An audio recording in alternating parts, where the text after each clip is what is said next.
Hoy estudiaremos la palabra de Dios con el sermón titulado El Padre Ansanjón es Dios, Cristo que vino por segunda vez.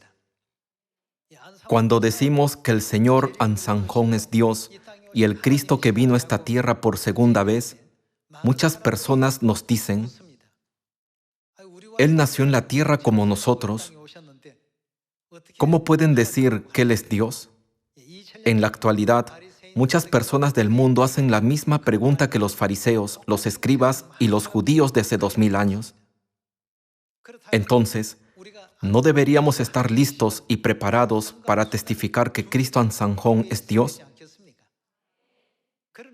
Para esto, veamos en el libro de Hechos la manera en que los apóstoles cumplieron la obra del Evangelio hace 2000 años. Después de recibir el Espíritu Santo de la lluvia temprana en el día de Pentecostés, dedicaron sus vidas a predicar que Jesús era el Cristo.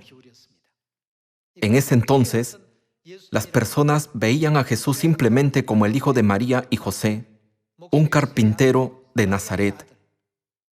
Lo veían solo como el líder de una nueva religión. Parece haber muchas diferencias entre lo que pensamos y el mundo espiritual de Dios. Por eso, hoy estudiaremos el sermón titulado El Padre Ansanjón es Dios, Cristo que vino por segunda vez. Estudiemos mediante la Biblia que Cristo Ansanjón es Dios porque cumplió la profecía del trono del rey David. Muchos profetas de la Biblia testifican sobre la segunda venida de Cristo mediante la vida y logros del rey David. Si estudiamos sobre el rey David, podremos reconocer y recibir a Cristo cuando venga.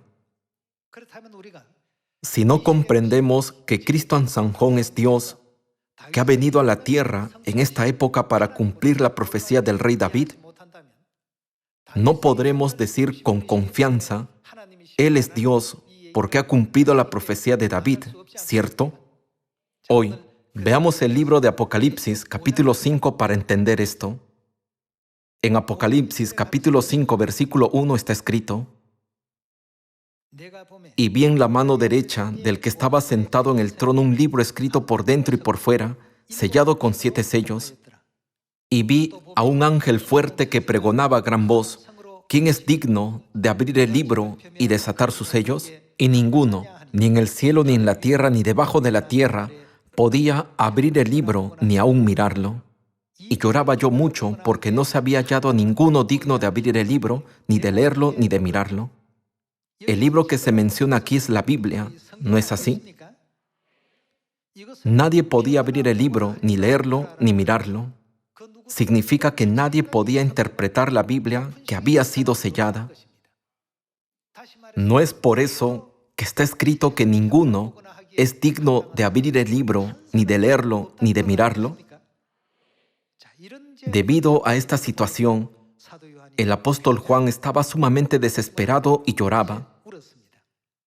En el versículo 4 está escrito: Y lloraba yo mucho, porque no se había hallado ninguno digno de abrir el libro, ni de leerlo, ni de mirarlo.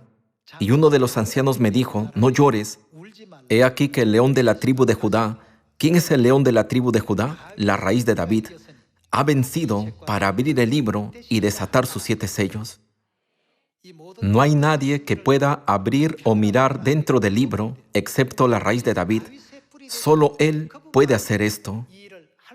Entonces, ¿en quién debería poner la humanidad toda su esperanza? ¿Deberíamos confiar en alguien que ha leído la Biblia miles o incluso cientos de miles de veces? ¿O deberíamos confiar en un profesor de teología o en un pastor famoso? Nadie puede interpretar el verdadero significado de los 66 libros de la Biblia y entregárnoslo. Sin embargo, existe alguien en quien podemos depositar nuestra confianza y esperanza. Él es la raíz de David. Entonces, ¿de quién dependemos para nuestra salvación? Solo debemos depender de la raíz de David. Ante todo, estudiemos cuidadosamente quién es la raíz de David de Apocalipsis capítulo 22 para que podamos recibir a David que viene en esta época. En Apocalipsis capítulo 22, versículo 16 está escrito: Yo, Jesús, he enviado mi ángel para daros testimonio de estas cosas en las iglesias. Yo soy, ¿quién es él? La raíz y el linaje de David, la estrella resplandeciente de la mañana. ¿A quién indica la raíz de David? Indica a Jesús. Entonces, ¿hay alguien que pueda abrir e interpretar la Biblia además de Jesús? No hay nadie, ni siquiera un famoso doctor en teología que ha tenido un amplio estudio de la Biblia podría interpretarla en lugar de Dios. El único que puede abrir y permitirnos entender la Biblia que estaba sellada es la raíz de David, es decir, Cristo en su segunda venida. La humanidad ha estado viviendo en la oscuridad espiritual sin conocer si el culto dominical, la Navidad o la cruz son la voluntad de Dios o no. Sin embargo, está escrito que la raíz de David aparecerá y dejará expuesta la oscuridad, revelando la verdadera voluntad de Dios. Juan vio esta revelación después de que Jesús ascendiera al cielo. Por lo tanto, la raíz de David, que abrirá la Biblia sellada, indica la segunda venida de Cristo. Entonces, veamos qué profetizan la Biblia y los profetas respecto a la segunda venida de Cristo en Oseas capítulo 3, versículo 4. Porque muchos días estarán los hijos de Israel sin rey, sin príncipe, sin sacrificio, sin estatua, sin efod y sin terafines. Después volverán los hijos de Israel y buscarán a Jehová su Dios y ¿a quién buscarán? A David su rey, y temerán a Jehová y a su bondad en el fin de los días. David vivió alrededor del año 1000 a.C. ¿No fue acaso una persona real que vivió en esta tierra como el rey de Israel y murió hace 3000 años?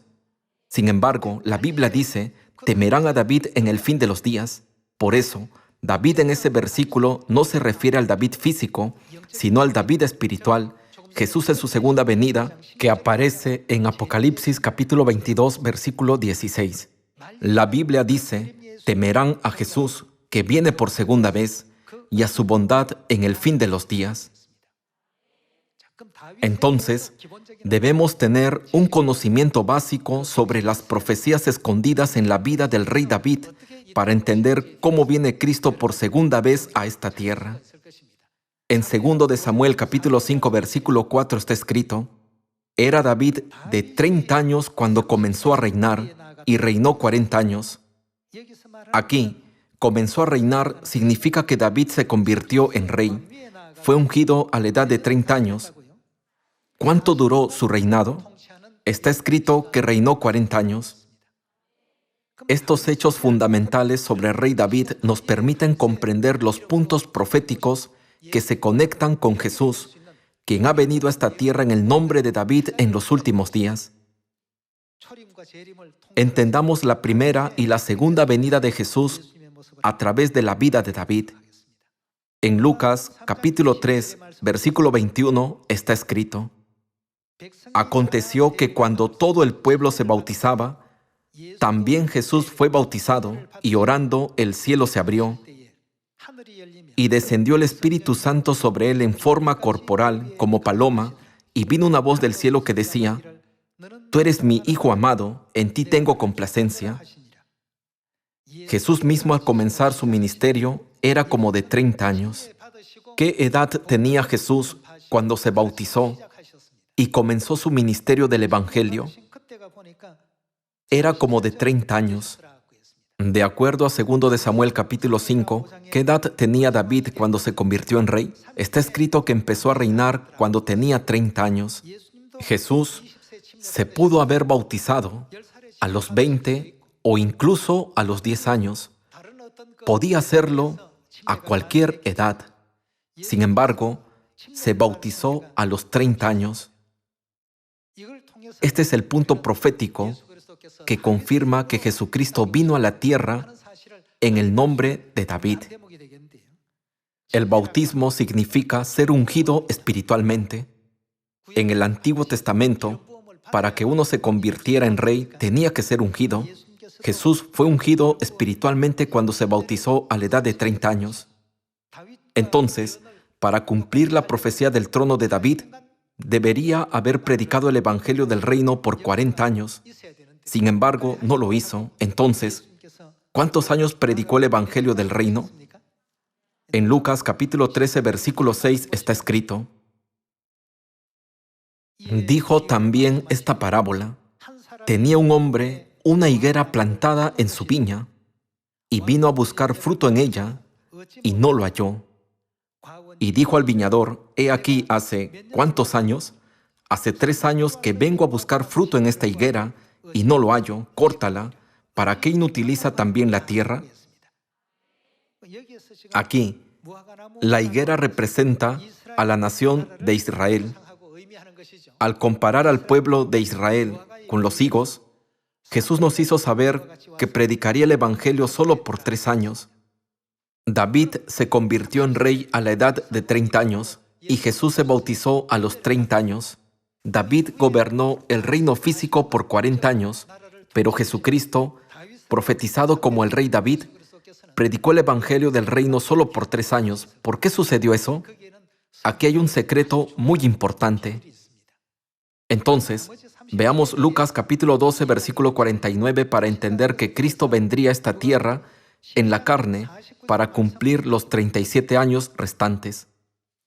Fuego vine a echar en la tierra. El fuego significa el Evangelio. He venido a traer el Evangelio a toda la humanidad. ¿Y qué quiero si ya se ha encendido? De un bautismo tengo que ser bautizado. El bautismo es una ceremonia que solo podemos recibir cuando estamos en la carne, ¿verdad? Sin embargo, Jesús, que ya había sido bautizado, dijo que tenía que bautizarse. Veamos el capítulo 3 una vez más. En el versículo 21 está escrito: aconteció que cuando todo el pueblo se bautizaba, también Jesús fue bautizado. Jesús mismo, al comenzar su ministerio, era como de 30 años. Dios mostró en Lucas capítulo 3 que Jesús se bautizó y comenzó su ministerio a los 30 años. Regresemos a Lucas capítulo 12, versículo 49. Fuego vine a echar en la tierra, ¿y qué quiero si ya se ha encendido? De un bautismo tengo que ser bautizado, y cómo me angustio hasta que se cumpla. Jesús ya se había bautizado, pero dijo que tenía que bautizarse una vez más. ¿Por qué tenía que bautizarse de nuevo? El reinado de 40 años de David es una profecía de los 40 años del ministerio de Jesús. Sin embargo, Jesús solo cumplió 3 años en su primera venida. ¿Qué debe hacer Jesús para cumplir los 37 años restantes? Debe venir a la tierra, ser bautizado una vez más y predicar el Evangelio por 37 años para cumplir la profecía del trono del rey David, ¿cierto? Conforme al plan de salvación de Dios, Jesús debe venir una vez más, es decir, por segunda vez. Por eso, ya estaba profetizado en la Biblia que Jesús vendría de nuevo a esta tierra. ¿Cuándo vendrá y recibirá el bautismo que mencionó? El hecho de que sea bautizado significa que no vendrá como un espíritu. El bautismo solo lo puede realizar una persona en la carne. Averigüemos el tiempo de su venida en Mateo capítulo 24. Leamos Mateo capítulo 24, versículo 3.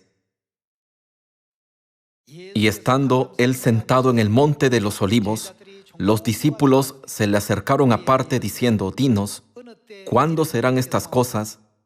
¿Y qué señal habrá de tu venida y del fin del siglo? Los discípulos hicieron estas preguntas a Jesús.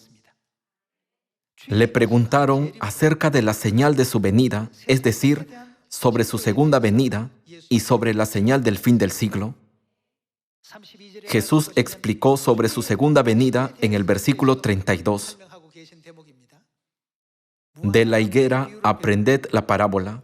Cuando ya su rama está tierna y brotan las hojas, Sabéis que el verano está cerca.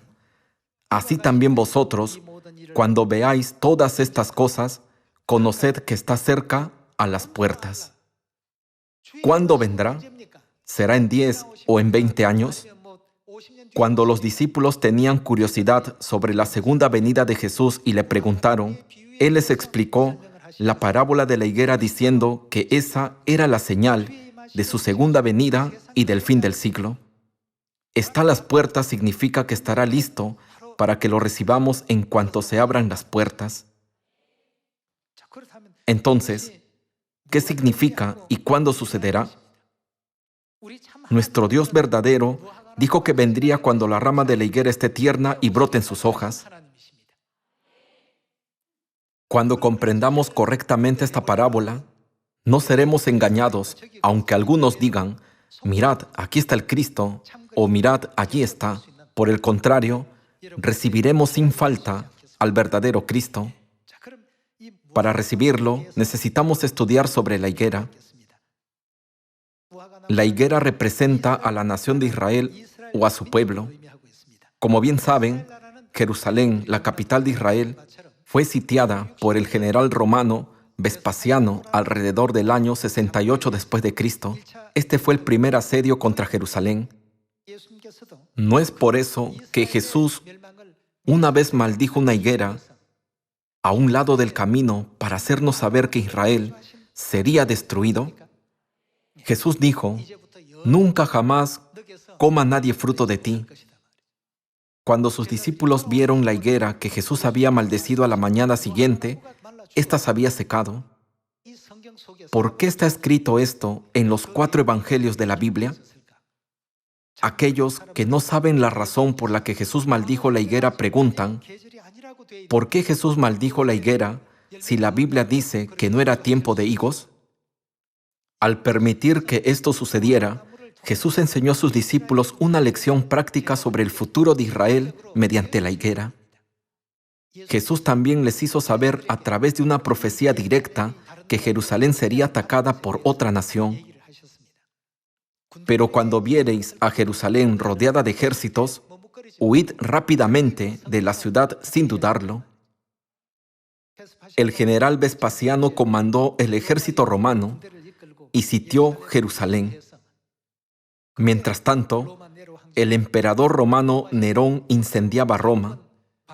Cuando los romanos se enteraron de que Nerón había quemado la ciudad, hicieron una revuelta para deshacerse del emperador. Finalmente, Nerón se suicidó. Después de su muerte, el general Vespasiano se retiró con su ejército que rodeaba Jerusalén y regresó a Roma para solucionar el disturbio. A su llegada, suprimió la revuelta y se convirtió en emperador. En el año 70 después de Cristo, envió a su hijo, el general Tito, para sitiar Jerusalén por segunda vez y conquistarla.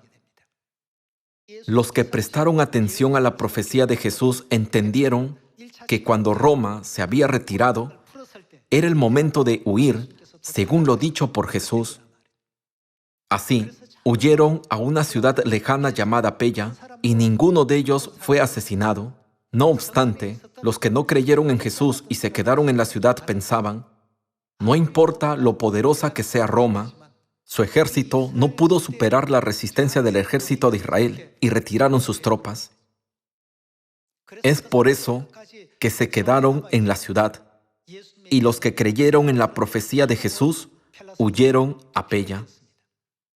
Ya que el ejército romano rodeó y atacó la ciudad de Jerusalén en abril del año 70 después de Cristo, su población entró en pánico debido a que los suministros se habían agotado. Al final, 1.100.000 personas fueron asesinadas y alrededor de 97.000 fueron llevadas cautivas. La nación de Israel desapareció de la historia. Jesús profetizó la destrucción de Israel mediante la higuera. Él nos enseñó que el tiempo de la venida del Hijo del Hombre sería cuando la higuera seca floreciera. Jesús profetizó que los israelitas perderían su soberanía y nación mediante la higuera seca, y nos hizo saber que Israel recuperaría su soberanía cuando dijo: cuando ya su rama está tierna y brotan las hojas, sabéis que el Hijo del Hombre está a las puertas. Todos conocen bien la historia de Israel. Los israelitas perdieron su nación el año 70 después de Cristo y deambularon por el mundo como nómadas por casi 1900 años. Además, no todos saben que 6 millones de judíos fueron exterminados por los nazis durante el Holocausto de la Segunda Guerra Mundial. Pese a esto, la nación de Israel recuperó su soberanía el 14 de mayo de 1948. La tierra de Israel, que había sido ocupada por otras naciones por más de 1000 años, volvió a pertenecer al pueblo de Israel. Si este suceso no hubiera sido profetizado, habría sido imposible.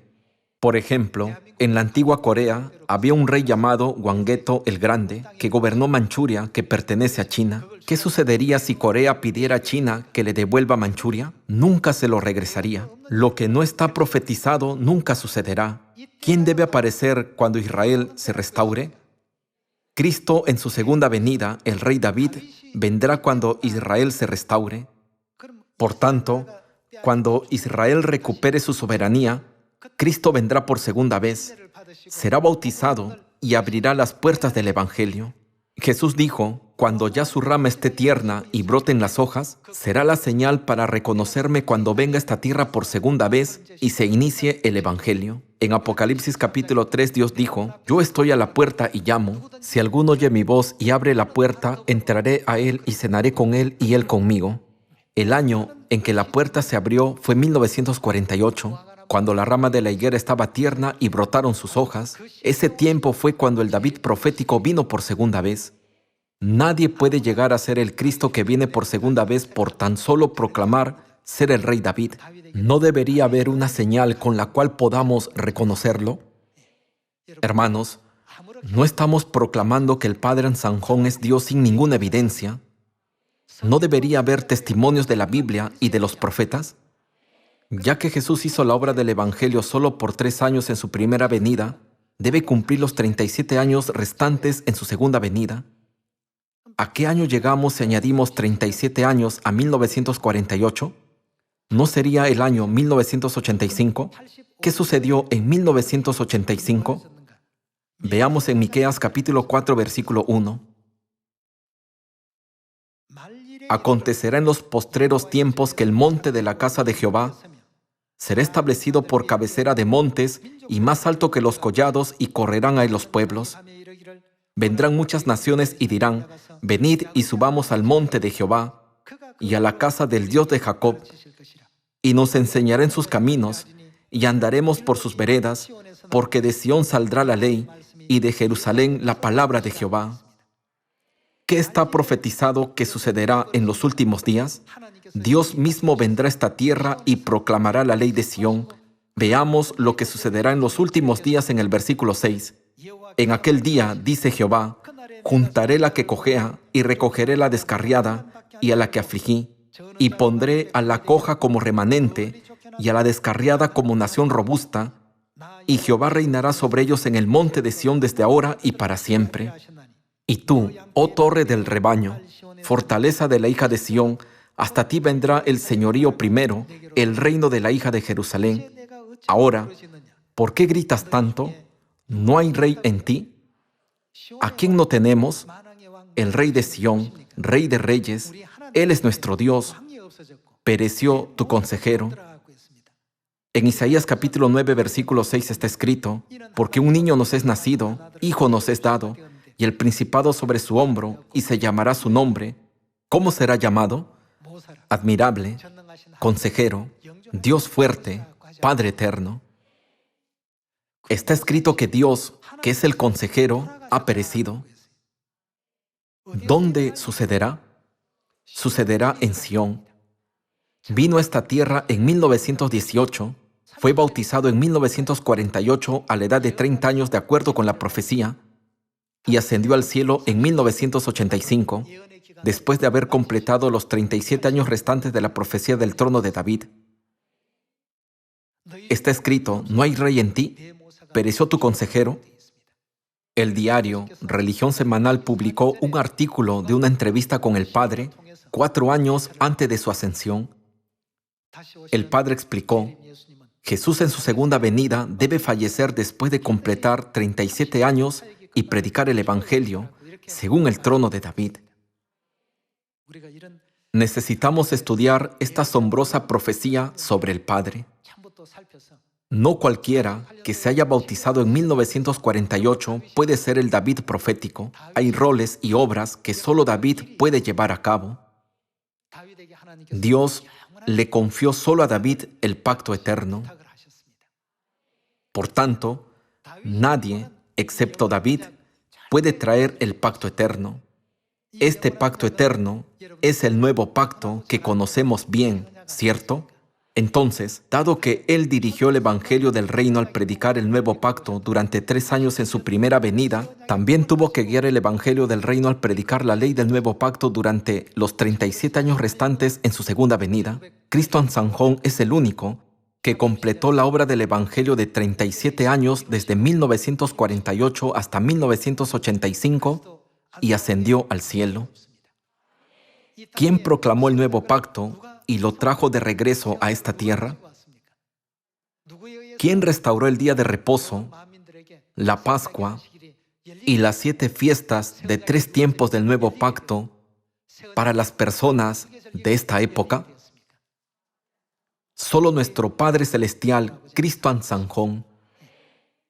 Hoy en día, muchos falsos cristos y falsos profetas están proclamando que ellos son los que están profetizados en la Biblia, a pesar de que se encuentran en un lugar donde no está la verdad del nuevo pacto.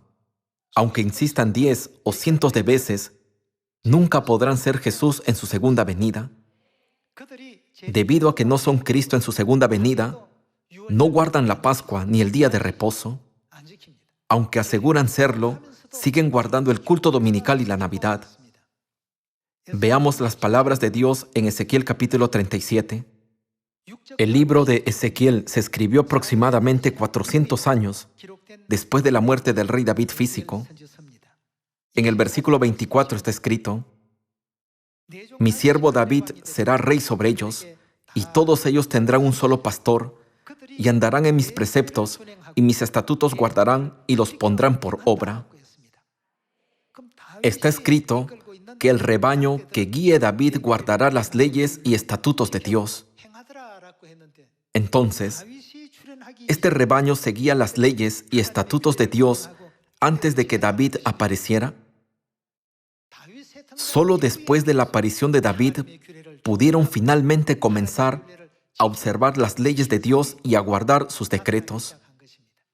También está escrito que el único que puede abrir la Biblia es David. Al leer Ezequiel capítulo 37, entendemos que el pueblo de Dios observará las leyes y estatutos solo después de la aparición de David, no antes. Versículo 25. Habitarán en la tierra que di a mi siervo Jacob, en la cual habitaron vuestros padres. En ella habitarán ellos, sus hijos y los hijos de sus hijos para siempre, y mi siervo David será príncipe de ellos para siempre. Y haré con ellos pacto de paz, pacto perpetuo será con ellos, y los estableceré y los multiplicaré, y pondré mi santuario entre ellos para siempre. Si el Padre no hubiera venido a esta tierra, ni hubiera enseñado sus leyes, estatutos y los mandamientos del nuevo pacto, habríamos conocido el día de reposo, la Pascua, las fiestas, a Dios Padre y a Dios Madre. De acuerdo con Miqueas capítulo 4, ¿quién enseñará la ley de Dios y sus caminos?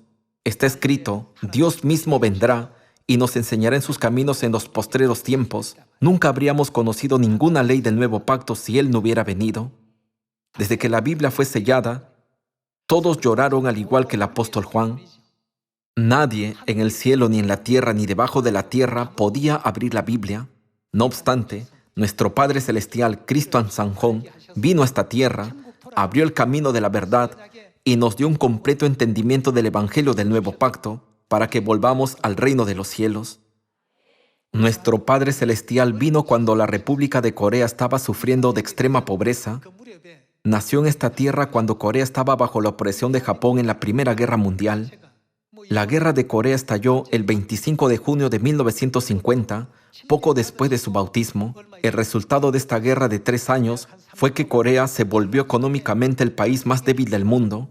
Desde entonces, ya han pasado 70 años aproximadamente. Ahora, el que fue una vez el país más pobre se encuentra en la lista de los 10 países económicamente más poderosos del mundo, por lo que todo el mundo se sorprende. Cristo Ancsanjón vino a esta tierra en tiempos difíciles y guió la iglesia pese a las adversidades. Nuestro Padre apareció según estas profecías y ascendió conforme a estas. Prediquemos diligentemente y captémonos de nuestro Padre, quien aún está guiando la obra del Evangelio con la Madre Celestial que está en la tierra, aún después de su ascensión. Veamos Isaías capítulo 51, versículo 7. Oídme, los que conocéis justicia, pueblo en cuyo corazón está mi ley. No temáis afrenta de hombre. ¿Y qué más dice? Ni desmayéis por sus ultrajes. En los tiempos de la iglesia primitiva, Jesús vino a esta tierra y resucitó de entre los muertos al tercer día. Antes de ascender al cielo 40 días después de su resurrección, mandó a sus discípulos que predicaran el Evangelio en Samaria y hasta el último de la tierra. Los discípulos predicaron diligentemente: Jesús es el Cristo. Sin embargo, las personas de su entorno decían: ¿no es el hijo de un carpintero? Siendo un simple hombre, se hace Dios. Cada vez que los discípulos predicaban que Jesús era el Cristo, las personas los obstaculizaban y calumniaban. ¿Y qué sucede con nosotros que vivimos en la época del Espíritu Santo? Sucede lo mismo. Ya que Jesús, que vino a la tierra en la época del Hijo, es Cristo Ancsanjón, que ha venido en la época del Espíritu Santo, ocurre lo mismo. Por eso, es natural que los obstáculos y calumnias nos acompañen todo el tiempo. Sin embargo, Dios dijo: aquellos que nos obstaculizan y calumnian solo están cumpliendo su rol. Nunca debemos dejar que nuestra fe se enfríe por causa de ellos. ¿Qué dice el versículo 8? Porque como a vestidura los comerá polilla, como a lana los comerá gusano, pero mi justicia permanecerá perpetuamente y mi salvación por siglos de siglos. Despiértate, despiértate, vístete de poder, oh brazo de Jehová, despiértate como en el tiempo antiguo, en los siglos pasados. ¿No eres tú el que cortó a Rahab y el que hirió al dragón? ¿No eres tú el que secó el mar, las aguas del gran abismo, el que transformó en camino las profundidades del mar para que pasaran los redimidos? Ciertamente volverán los redimidos de Jehová, volverán a Sión cantando, y gozo perpetuo habrá sobre sus cabezas, tendrán gozo y alegría, y el dolor y el gemido. ¿Qué sucederá con el dolor y el gemido? Huirán. Somos el pueblo que está profetizado en la Biblia. Cuando el Padre estuvo en esta tierra, yo todavía era joven. Un día le pregunté: Padre, ¿qué debemos hacer los jóvenes para agradar a Dios? Si tuviéramos que escoger una cualidad de entre muchas, ¿cuál sería la más importante que usted quisiera que los jóvenes tengamos? Él respondió: tengan fe. El Padre dijo: tengan fe. Cuando pensamos cuidadosamente en su respuesta, la Biblia dice que la fe de los apóstoles no puede perfeccionarse sin nosotros, aunque tuvieron una fe de la que el mundo no era digno hace 2000 años. En la época del Espíritu Santo, Dios quiere que nuestra fe supere la fe del pueblo de la época del Padre y de la época del Hijo. Los apóstoles solo conocían las profecías que se cumplirían en el futuro, no llegaron a ver su cumplimiento, no vieron la rama de la higuera volverse tierna y brotar sus hojas. Sin embargo, ¿no estamos viviendo en la época de su cumplimiento? Dios les mostró a Jerusalén que es la esposa del Cordero, solo a través de una visión desde lejos. Pero ¿qué sucede con nosotros? ¿No estamos viendo a la realidad de Jerusalén? Nosotros recibimos la bendición de la Madre y escuchamos sus oraciones. ¿Cuánto creen que nos deben envidiar Juan y todos los antepasados de la fe? No creo que sepamos lo benditos que somos. Somos descendientes del rey David profético, hijos de Dios profetizados en la Biblia. ¿El oro no es considerado el tesoro más valioso de este mundo? La gente dice que el segundo tesoro más preciado es la sal y el tercero es el ahora. Algunos dicen, trabajaré duro a partir de mañana. No pude hacer mucho este año debido a la pandemia, por eso me esforzaré el próximo año. Las personas que piensan así están perdiendo el tesoro llamado ahora. Me gustaría pedirles que sean hijos fieles de Sión que testifiquen acerca del Padre y se jacten de la Madre para el contentamiento de su corazón, ya que ellos nos han permitido el precioso tesoro llamado ahora. Esperando que hayan recibido mucha gracia, me gustaría concluir el sermón de hoy. Muchas gracias.